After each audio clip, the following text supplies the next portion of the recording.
साधुनी सर्वोपकारिणी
त्या तिन्ही प्रकारची चेतना जी आहे म्हणतात ही चेतना देखील युक्तीनं स्वानुभवानं आगमानं प्रसिद्ध होणारी अशी आहे. आणि म्हणून या सगळ्याचं वर्णन पुढे आम्ही करणार आहोत. वक्षमानं अगदी साध्य त्या सिद्ध करण्यासाठी पुढे त्याचं कथन आम्ही करणार आहोत. म्हणजे जीवामध्ये केवळ चैतन्य आहे असं नाही, तर जीवामध्ये काही सामान्य गुणही असणार आहे आणि चैतन्य सोडून काही विशेष गुणही असणार आहे. हा भाग पुढच्या कथनात आम्ही स्पष्ट करतो. तद्यथायं जीवस्य चारित्रं दर्शनं सुखं ज्ञानं सम्यक् त्वं विधीयते सुविशेषगुणाश्रमं वीर्यं सूक्ष्मो स्यात् अव्यावादश्चरात्मका सद्गुरुलघुसौम्यं च सुसामान्यगुणा इमे.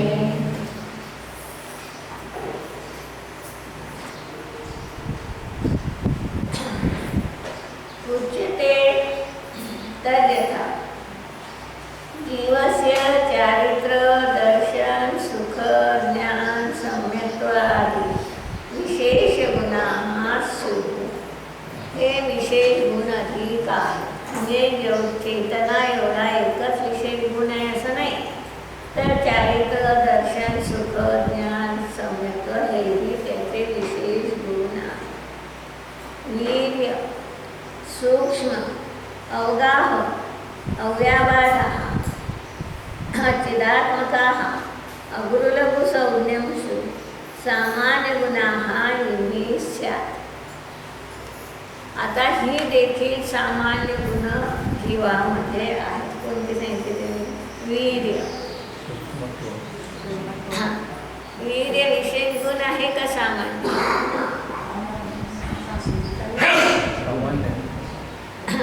का सामान्य?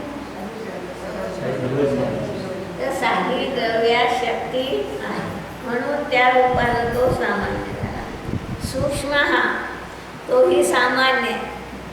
हे वस्तुतः तसं पाहिलं थोडं लक्षात आलं असं, हे जीवाचे प्रतिजीवी गुण येतात. म्हणजे वस्तुतः ती त्याचे विशेष गुण म्हटल्या जातात, परंतु ते अभिप्रेत इथं नाही. त्यांचं स्वरूप त्या त्या कर्माच्या अभावात असणारी अशी ती गुणरूपाची मालिका आहे. इथं जे आहे ते सामान्य रूपाने आहे. आता अवगाह हाही त्यांनी विशेष गुण सांगितले, सामान्य गुण सांगितले. अवगाहन देणं कुणाचा गुण? आकाशाचा. वस्तुतः तो विशेष गुण आहे, परंतु त्यालाही सामान्य गुण म्हटलं का? सगळंच एकमेकांना अवगाह देतात. अव्यावाद अव्यावाद आहे. कोणीही एकमेकांना बाधा करीत नाही. कितीही द्रव्य आले तरी त्याला सामावून घेण्यात, त्यांना ढकलण्याची ताकद होणार नाही. चिदात्मका हा चैतन्यात्मक हाही एक सामान्य गुण मानला. असा मानला चैतन्यालाही सामान्य गुण. नाना जीवाच्या अपेक्षेनं त्यालाही ते सामान्य म्हणणार आहे. अगुरुलघु संज्ञम. एक अगुरुलघु गुण जीवातही आहे की जो नामकर्माच्या उदयात येणार आहे. आणि एक अगुरुलघु गुण असा आहे की जो साही द्रव्यात सामान्य गुण स्वरूपाचा आहे. म्हणतात हा जो षष्ठांपटी हाही बुद्धी रूपाचा असणारा अगुरुलघु नावाचा गुण आहे, तो देखील सामान्य गुण असणार. त्याच्यामध्ये सूक्ष्मत्व आहे ते आता कसं सूक्ष्म म्हणजे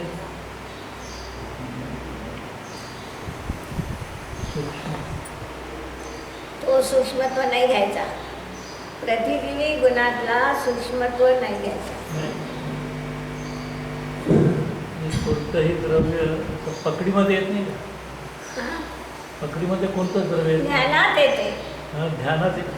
ज्ञानात येते. ध्यानात कसं येईल? ज्ञानात येऊ शकते. या अर्थानं सगळे सूक्ष्मच आहे. आता धर्म अधर्म वगैरे दाखवा म्हटलं तर काय दाखवतात? पुद्गली दाखवता येते ना. धर्माची वस्तुतः पुद्गलही नाही दाखवत आहे. परमाणूच्या रूपानं पाहिलं तर परमाणूलाच पुद्गल द्रव्य म्हटलेला आहे ना. स्कंदाला पुद्गल म्हटलं हा उपचार आहे.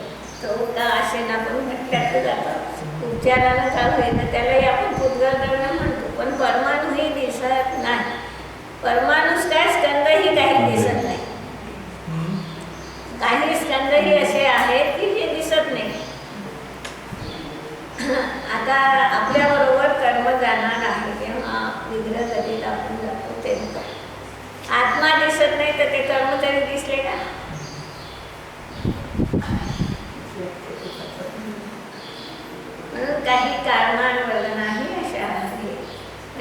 मुद्गलही जरी स्कंदरूप असलं तरी ते न दिसणारं असं आहे. म्हणून त्यांनी त्याचे दोन घेतले, एक चाक्षुस्कंद आणि एक अचाक्षुस्कंद, अशा प्रकारचे दोन घेतलेले आहेत.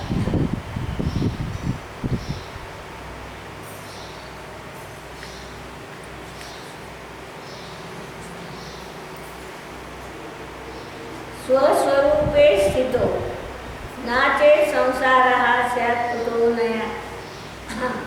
आता जेव्हा कोणतं वाक्य आलं? 943.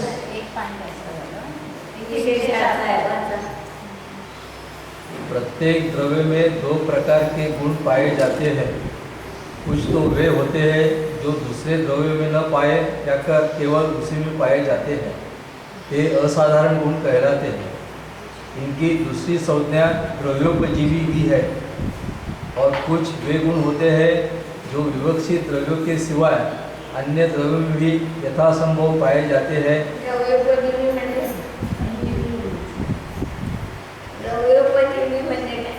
सर्व गुण कसे द्रव्योपजीवी, द्रव्याच्या आधारात जाणार. असं नाही, त्याचा अर्थ विचारलं असाच लावा. द्रव्योपजीवी याचा अर्थ आहे अणुजीवी गुण, प्रतिजीवी, सामान्य अणुजीवी आणि प्रतिजीवी असे दोन प्रकार जे आहेत ते. अणुजीवी पुन्हा म्हणाल एक विशेष अणुजीवी गुण. परिभाषा लक्षात आली की भावस्वरूपी म्हणजे ज्याचं अस्तित्व ही भावरूपात आहे, ज्याचं कथनही आहे रूपात आहे, त्याला अणुजीवी म्हटलं जातं. ज्याचं कथन नाही रूपात आहे आणि अस्तित्व आहे रूपात आहे, त्याला प्रतिजीवी गुण म्हटलं जातं. काय म्हटलं मी? प्रतिजीवी गुणाची परिभाषा काय केली? अस्तित्व आहे परंतु कथन नास्ती रूपानं होतं, अस्तित्व त्याचं आहे रूपानं आहे. तसं नास्तित्व गुण आहे. किती द्रव्यात आहे? सर्वच द्रव्यात आहे. आणि त्या गुणाला अणुजीवी म्हणणार आहात का प्रतिजीवी? आता प्रश्न उभा, सगळ्या द्रव्यात आहे हा नास्तित्व गुण ही प्रतिजीवी गुण आहे. आता तो प्रतिजीवी गुण कसा आहे की याचं द्रव्यक्षेत्र काल भाव यात नाही, या रूपानंच त्याचं कथन होईल. म्हणून तो नाही रूपानं गुण आहे असा त्याचा अर्थ नाही. तर ज्याचं कथन नाही रूपात होतं आणि अस्तित्व आहे रूपात आहे, त्याला प्रतिजीवी गुण म्हटल्या जातात. आणि ज्याचं कथन आणि अस्तित्वही आहे रूपात होते, त्याला अणुजीवी गुण म्हटल्या जातात. तर जीवाच्या ठिकाणी तर प्रतिजीवी गुण माहिती आहे आपल्याला कोणते? जीवाचे प्रतिजीवी गुण हे सगळे त्याचे अजून जीवामध्ये प्रतिजीवी गुण आहे. नास्तित्व हा जीवामध्ये एक प्रतिजीवी गुण आहे. दुसरा अमूर्तत्व हा देखील प्रतिजीवी गुण आहे. या अमूर्तत्वाला मूर्तिक धर्माची अपेक्षा आहे का? म्हणजे असं अवलंबून आहे का त्याची अपेक्षा? त्याचं कथन कसं झालं? अमूर्तत्व गुणाचं कथन कसं झालं? मूर्तिक द्रव्य मूर्तिकत्व नाही म्हणून अमूर्त. म्हणजे मूर्तिकत्वाची त्याला अपेक्षा लागली असं अर्थ घ्यायचं. अपेक्षा वगैरे काही नाही, त्याचं कथन आहे. कथनात अपेक्षा आहे. कथनामध्ये वस्तूच्या असण्यामध्ये काही अपेक्षा असत नाही. अचेतनत्व हाही एक प्रतिजीवी गुण आहे. कुणाचा? बाकी 5 द्रव्यांचा अचेतनत्व हाही प्रतिजीवी गुण आहे. आणि म्हणून अणुजीवी आणि प्रतिजीवी गुण असणार आहे. तर त्यांनी म्हणून वर काय दिलं आपल्याला? इनकी दूसरी संज्ञा द्रव्योपजीवी भी है. जे त्याच द्रव्यात पाहतात राहतात, दुसऱ्यात नाही, असे जे विशेष गुण आहे ते तर नियमाने अणुजीवी गुण आहे. और कुछ वे गुण होते हैं जो विवक्षित द्रव्य के सिवाय अन्य द्रव्य में भी यथासंभव पाए जाते हैं। ये साधारण गुण कहलाते हैं। ये दो प्रकार के गुण हैं जिनसे प्रत्येक द्रव्य अधिष्ठित होता है। यहाँ जीव के ऐसे ही गुणों का उल्लेख किया गया है। जीव में चारित्र, दर्शन, सुख, ज्ञान और सम्यक्त्व ये विशेष गुण हैं। ये जीव के सिवा अन्य द्रव्य में नहीं पाए जाते। यद्यपि क्रिया पुद्गल में भी देखी जाती है, इसलिए यह कहा जा सकता है कि चारित्र यह जीव का विशेष गुण नहीं हो सकता। पर विचार करने पर ज्ञात होता है कि चारित्र यह क्रिया का पर्यायवाची नहीं लिया गया है। संसारी जीव में निमित्त भेद से राग, द्वेष आदि रूप विकारी परिणति पाई जाती है। उसी का अभाव रूप वितरागता यहाँ चारित्र शब्द का वाच्य है। काय कळालं वाक्य? काय कळालं? चारित्र म्हणजे क्रियाला चारित्र नाही म्हटलं गेलं. हां. त्यांनी शंका काय घेतली होती? क्रिया पुद्गलामध्ये क्रिया होतं म्हणजे त्याच्यात चारित्र गुण आहे.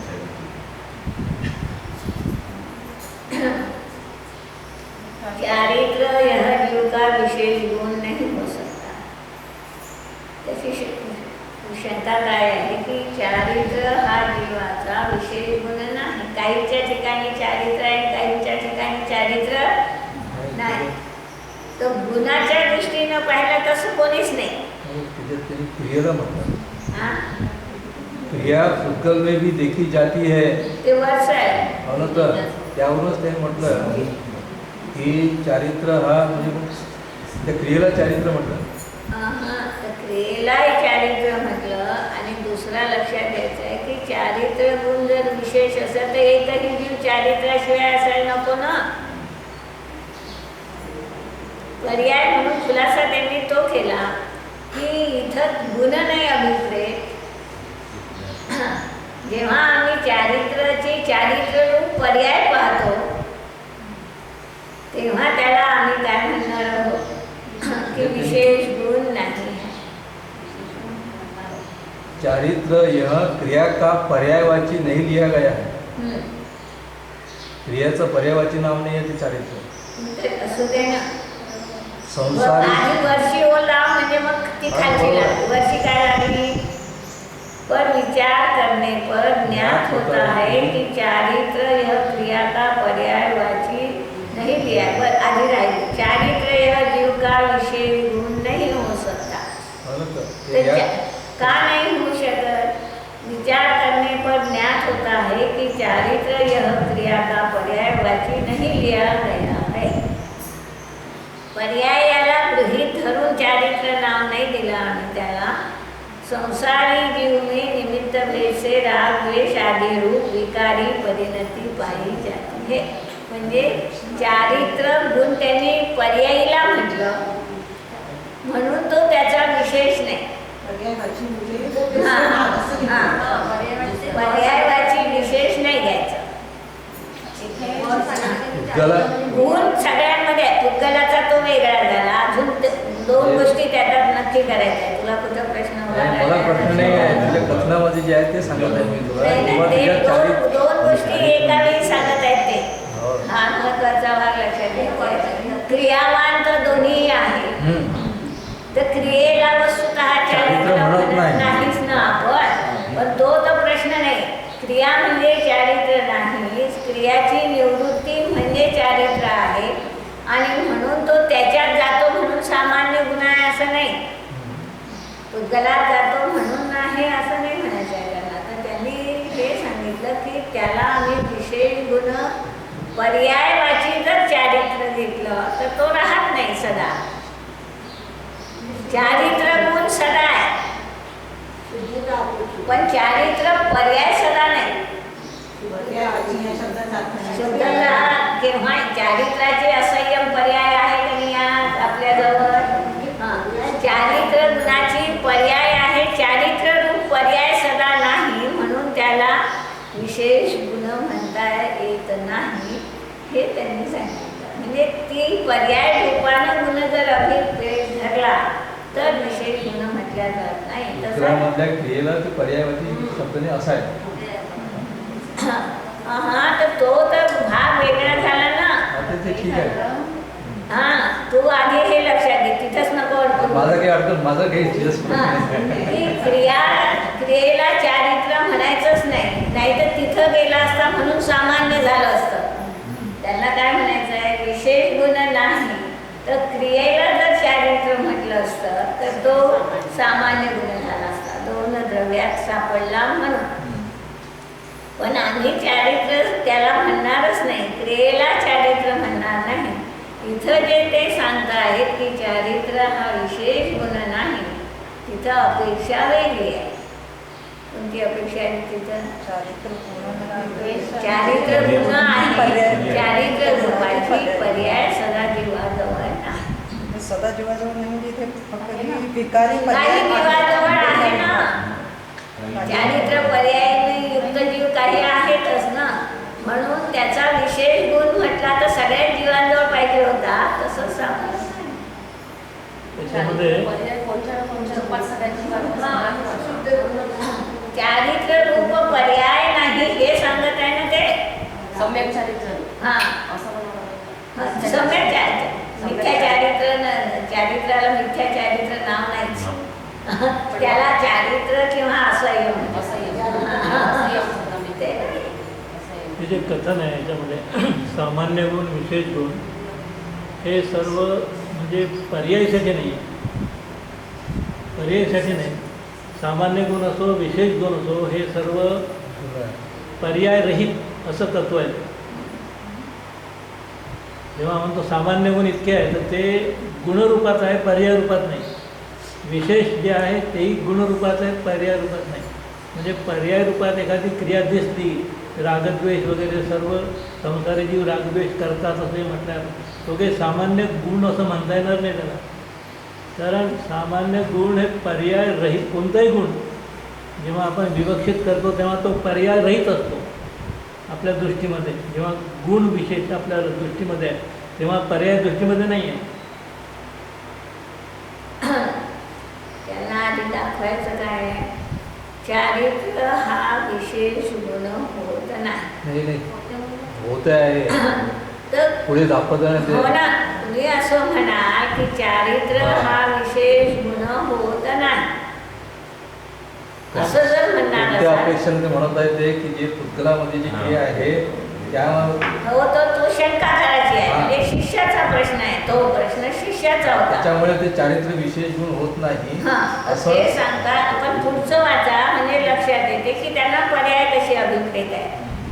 वाच पुढचं. संसारी जीव पर विचार करने पर ज्ञात होता है कि चारित्र यह क्रिया का पर्यायवाची नहीं लिया गया है.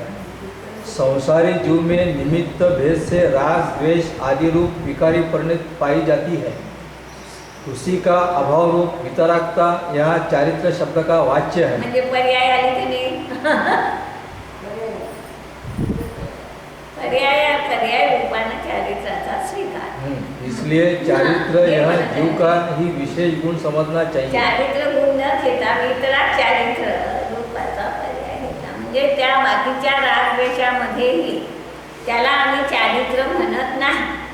चारित्राची परिभाषाच काय आहे आपल्याजवळ आधी?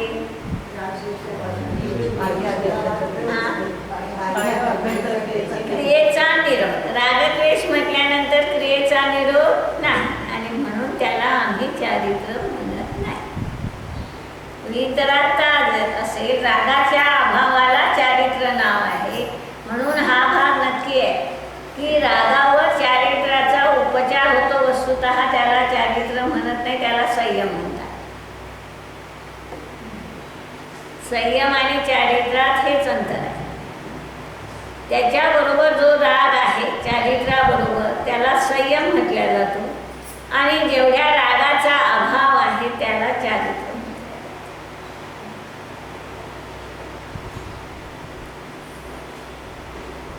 तथा वीर्यत्व सूक्ष्मत्व आदि जीव के ये सामान्य गुण हैं, क्योंकि ये जीव में तो पाए ही जाते हैं, किंतु इसके सिवा जीव पुद्गल आदि द्रव्य में भी पाए जाते हैं.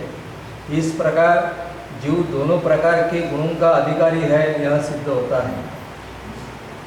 सामान्य वा विशेषा वा गुणासिद्धा निसर्गता टङ्कोत्कीर्णा इवास्त्रं तिष्ठन्तः प्राकृतः स्वतः तथापि प्रोच्यते किञ्चित् उश्रूयतां महानता न्यायबलात् समायात प्रवाहेन वार्यते. या सगळ्या याच्यावरून सिद्ध काय झालं म्हणतात, निसर्गतः सामान्याः विशेषाः वा गुणाः सिद्धाः. प्रत्येक द्रव्यामध्ये सामान्य आणि विशेष गुण नियमाने असणारा आहे हा भाग सिद्ध झाला. बहुवचन ठेवलं, सामान्याचंही बहुवचन आहे, विशेषाचं आहे, म्हणजे विशेष गुणही अधिक आहे, सामान्य गुणही अधिक आहे. टंकोत्कीर्णा इव अजस्रम तिष्ठन्तः स्वतः प्राकृतः. आणि हे गुण कसे आहेत, टंकोत्कीर्ण आहे, कधीही नष्ट न होणारे आहे.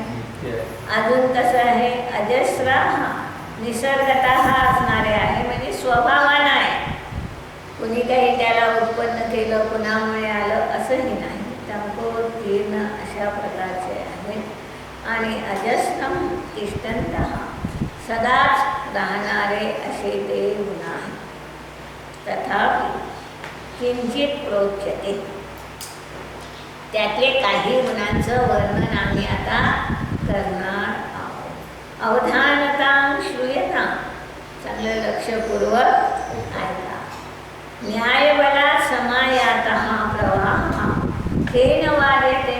आता ते आलंच आहे, चेतना जेव्हा आलं, आम्हाला चेतनेचं स्वरूप सांगायचं म्हटल्यानंतर न्यायानं ते प्रकरण आलं म्हणतात की त्याची चेतना हा जर विशेष गुण आहे तर त्या जीवाच्या ठिकाणी विशेष गुण काय आहे, सामान्य गुण काय असणार आहे याचं कथन करणं न्यायानं सहज प्रवाहानं आलेलं आहे. म्हणून न्यायबलात् समायातः, जे सहजच न्यायाने प्राप्त झालेलं आहे त्या प्रवाहाला तीन वार्यते, कोण त्याला सोडू शकणार आहे म्हणतात, कोणीही नाही. अस्ति वैभाविकी शक्ती स्वतस्तेषु गुणेषु च जन्तु संस्कृत्यवस्थायां वैकृतासि स्वहेतुता यथा सच्चता दर्शे प्राकृतास्ति निसर्गता तथाप्यस्याः संयोगात् वैकृतास्ततोऽपि सा. अस्ति वैभाविकी शक्ती स्वतः तेषु गुणेषु. त्या सगळ्या गुणांमध्ये एक वैभाविक नावाची शक्ती ही स्वतःच आहे. जंतोः संस्कृती अवस्थायां वैकृताः स्वहेतुताः अस्ति. आणि ती वैभाविक शक्ती या संसार दशेमध्ये नियमाने कसे असणारे म्हणतात, वैकृताः ती विकृत असणार आहे, स्वहेतुताः नियमाने ती आपल्याच कारणानं होणारी असणार आहे.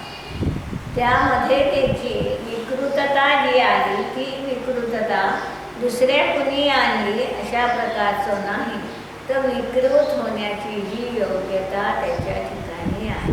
थोडा भाग आधी लक्षात घ्या. वैभाविक शक्ती हा गुण ती शक्ती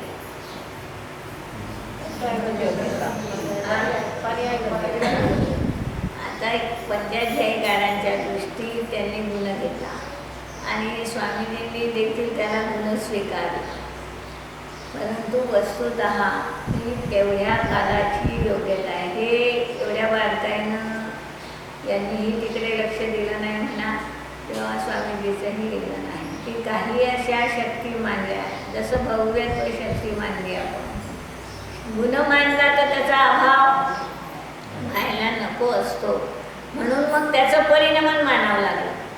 त्यांना वैभाविक शक्ती गुण मानल्यामुळे संसार दशेत तर तिचं विभावरूप परिणमन आहे आणि सिद्ध दशेत तिचं स्वभावरूप परिणमन आहे. हा भाग स्वीकारावा लागत आहे. परंतु वस्तुतः याची गरज भासत नाही. त्याचा स्वभाव, त्याची परिभाषाच काय आहे? वैभाविक शक्तीची परिभाषा काय आहे? स्वतः म्हणून शब्द तो मोलाचा आहे. स्वहेतुतः ती आपल्याच कारणानं विकारी होण्याची योग्यता त्या द्रव्यामध्ये स्वयंची आहे. दुसऱ्या कुणी त्या द्रव्यांना विकारी केलं नाही.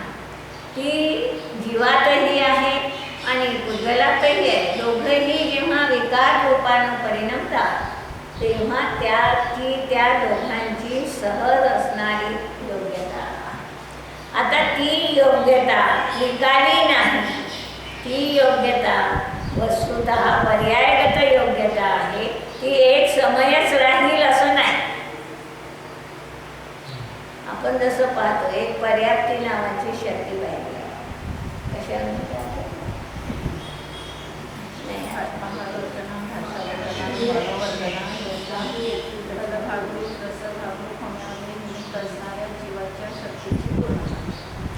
त्याला पर्याप्त असं म्हणजे या शरीराचं अशा रूपानं परिणमन दुसऱ्या कुठं होत नाही. जीवाचं सानिध्य जिथं आहे तिथंच ते होतं.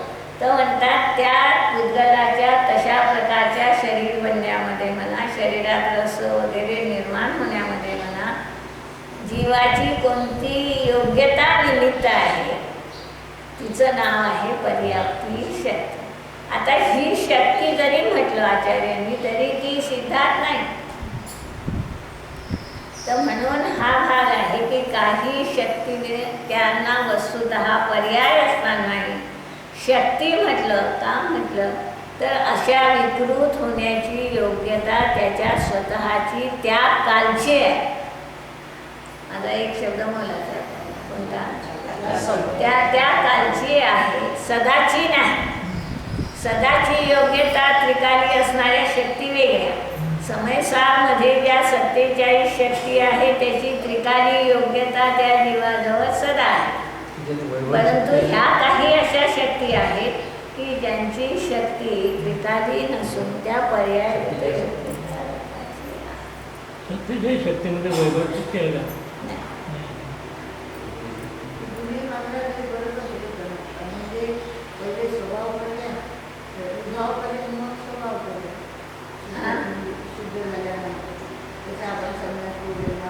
काय स्वभाव पर्याय झाली?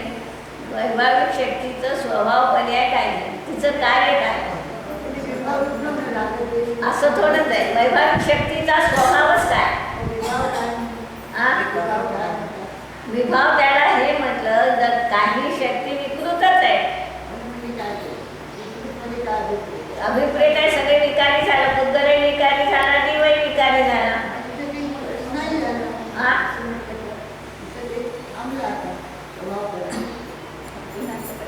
गुणांचं परिणमन थांबत तर तो ते गुण मांडल्यामुळे त्याचं परिणमन मांडलं.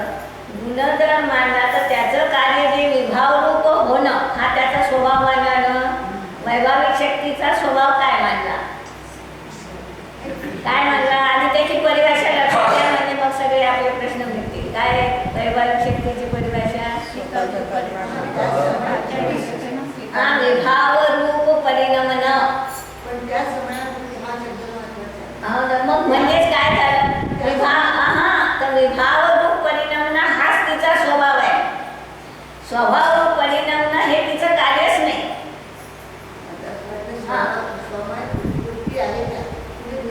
गुण नाही मानता येत, त्याला गुण नाही मानता येत. विभाव रूप परिणमन हाही गुण झाला तर आपत्ती एक येते. विभाविक गुण म्हणतोय ना तुम्ही, मग त्याला पर्याय म्हणा ना. तुम्ही जेव्हा वैभाविक गुण म्हणता आहात तेव्हा त्याचा अर्थ काय झाला की त्या गुणांचं परिणमन इथं स्वभाव रूप आहे, तिथं विभाव रूप आहे. परिणमन वेगळं झालं, गुण वेगळा झाला. आता इथं परिणमनच शक्ती आहे ती वस्तुतः विकारी होण्याचीच योग्यता. हेच त्या शक्तीचं कार्य आहे. पुन्हा त्याचं दुसरं कार्य होऊ शकत नाही, हा महत्वाचा भाग. जसं पर्याप्त शक्तीचं कार्य अपर्याप्त होणं हा आहे काय? पर्याप्त काही नाही ना अपर्याप्त काही नाही असं होणं कार्य नाही. एक तर तो अपर्याप्त राहील, एक तर तो पर्याप्त राहील.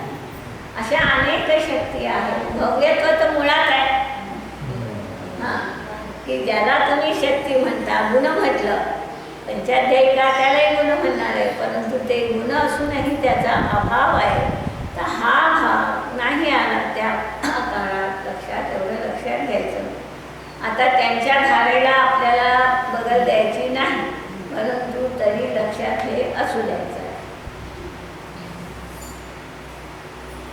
यथावा स्वच्छता दर्शे प्राकृतास्ति निसर्गताः तथापि अस्य संयोगात वैकृताः अस्ति अर्थतो अपि.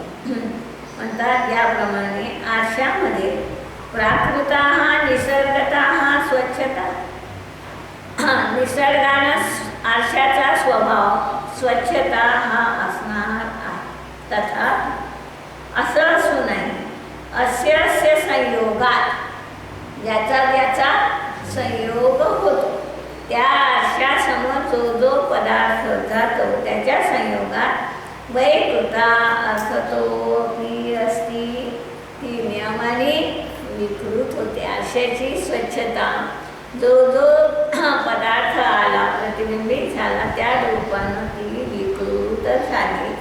आणि तशा प्रकारचं या वैभाविक शक्तीचं हे कार्य आहे. म्हणतात की विभावता विकृतता जी आली या दोन द्रव्यामध्ये ती निमित्तानं आणली नाही.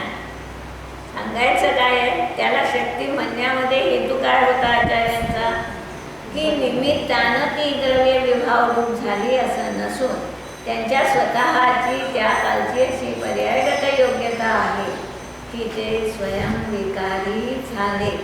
समयसारमध्येही त्यांनी निसर्गता हा शब्द ठेवलेला आहे. आणि या दृष्टीनं या वैभाविक शक्तीलाही गुण म्हटलं. असा तो गुण नाही की ज्याचं परिणाम इथंही आहे आणि तिथंही आहे. विशेष परिणामान शुद्ध परिणामान या रूपानंही त्याचा अर्थ केला जातो, पण तोही इथं अभिप्रेत असत नाही. देवश